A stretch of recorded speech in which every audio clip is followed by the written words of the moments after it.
Hello everyone, Xenomorph Slay Games here, and welcome to a little video. I want to talk about the channel and such. As you know, the videos have been lacking lately, blah blah blah blah blah. I've said this a billion times, but school's starting again soon. I'm not going to college, I'm going to a post-grad thing, so it's not college, but it's extra learning for like future jobs. I describe it fucking terribly, but it's gonna be good. I don't know if I want to pay for something if I'm not ready for it yet, so I will be going back to school, so videos won't be ridiculously popular now. They aren't really now anyway, but they're gonna lessen a bit more because I focus on schooling and such.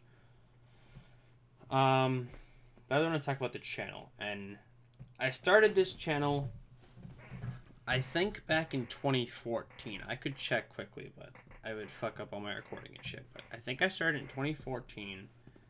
So we've been going at it for, I believe, 3 years. Look at me, don't even know my own fucking channel's start date because I'm fucking mentally retarded. But we've been going at it for a good while. I'm not closing the channel. Don't worry. I'm not canceling or closing the channel. Don't worry about that. I'm just talking about it. I've never really talked about how I started and how I got here. It sounds like I'm jerking my dick. Like, oh, I got so many subscribers. Yeah, dude, you got 22,000 subscribers. Shut the fuck up. All right? You got 22,000. Shut the fuck up. You're not cool. Anyway. Yeah, so I started back in 2014, and I just made it for fun. As I said, I made a joke to Brain Twist on the bus when we were in freshman year of fucking high school. Fucking freshman year of high school. I'm now graduated. That was freshman year. I made a joke to him on the fucking bus, and he was like, "That shit's really funny. You should make a YouTube channel." I was like, I don't know if it'd be fun or not, and I'm fucking loving it. And just that started all this, and now we're here. It's from my measly little tiny self to this. But I really want to talk about how I got started. So I started making horror game videos.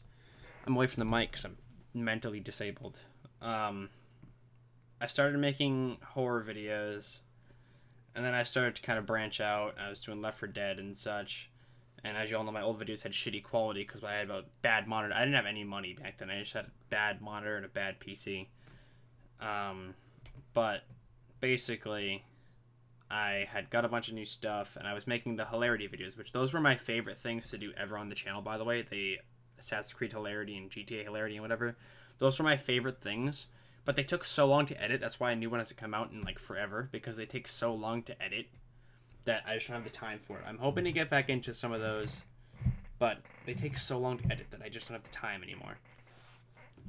Which makes me upset, because back when I didn't have a lot of subs, I could kind of do whatever, and nobody demanded anything of me. I was just doing it on my own accord. And now that I have, I guess you could say, fans that watch regularly, they want more content, so I don't have enough time to make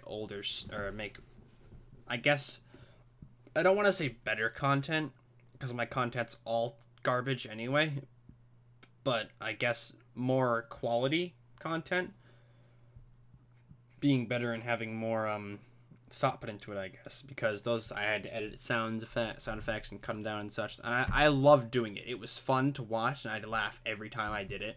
It was really fun, but I just didn't have the time anymore, which really sucks. I'm gonna try to do some more of those if I can. Mostly it's laziness. Me and the squad, my friends, we get into like a game like Smite or Depth or something, and we just play forever.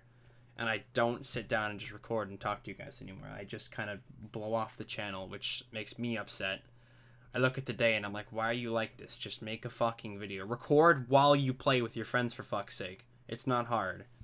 And I did that for a while, but I had so much footage stocked up that it was overwhelming, and I deleted it all. And it was overwhelming to look at this file of massive hours of footage that I had to edit, and it was overwhelming as fuck, and I just deleted it. I was like, fuck that, that's stupid. So what we're gonna start doing now, since everyone's going off to college and shit, we're probably gonna, me and Sherlock and Ian, Watermelon Senpai, and Sherlock Riley, obviously, we're gonna start streaming. They're gonna stream on Twitch. I'll put their channels or their Twitch things up when they have them up. I can't words.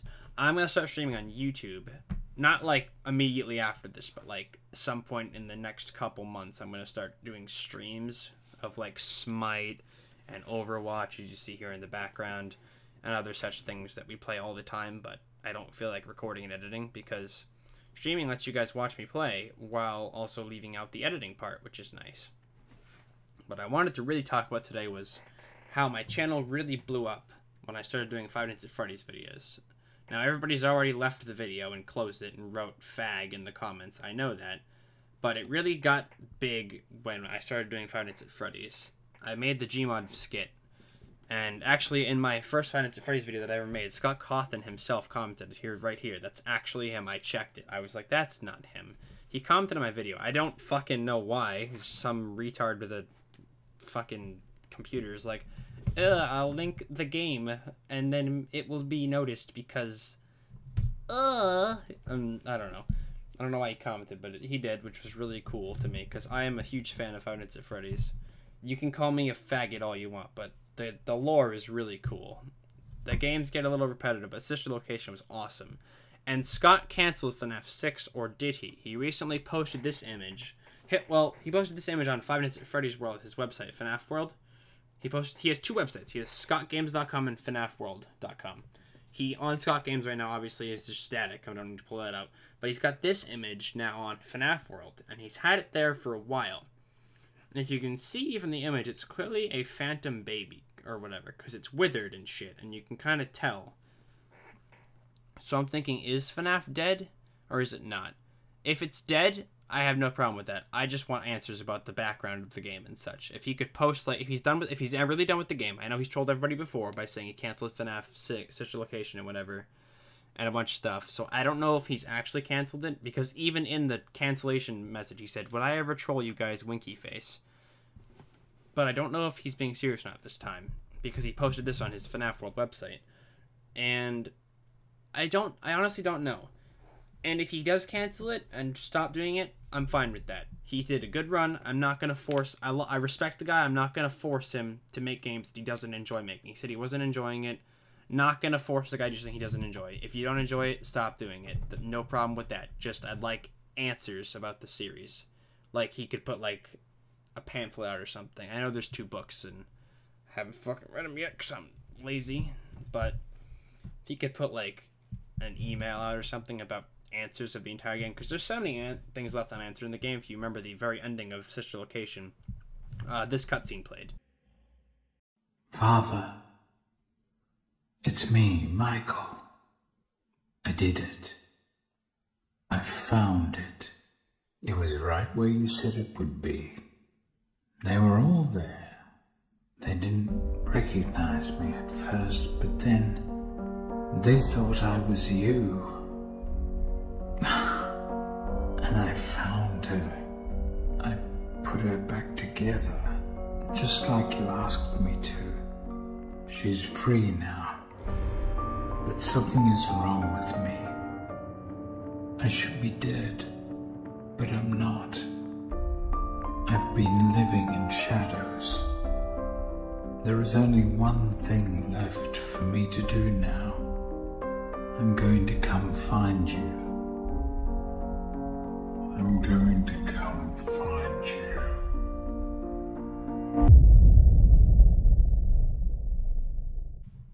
And that was really interesting because that means that Springtrap survived the fire. If this is devolved to a FNAF video, I'm sorry, but this is basically what I wanted to talk about, really. He survived the fire and is hunting somebody, which is really cool. I think that would be interesting to see in a game, but if he's done with the games, that's fine. I respect the guy, and I don't want to make him do something he doesn't want to do. Again, I don't have the power to do shit. I'm just a low-level YouTuber. But I know the community has a huge influence, and if you guys don't harass him to make a new game, if he doesn't want to, he doesn't have to. I just would like answers.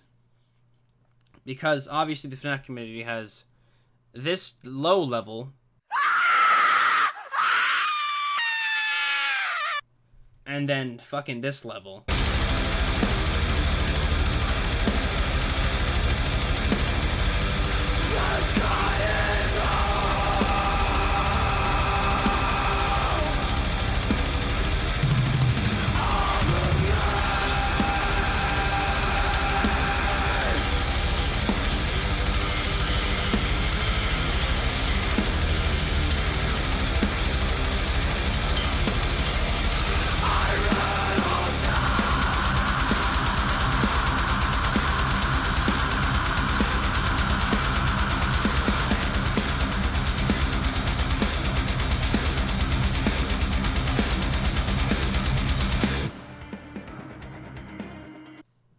which is ridiculous that we've got the two sides, the cancerous side and then the fucking incredible side.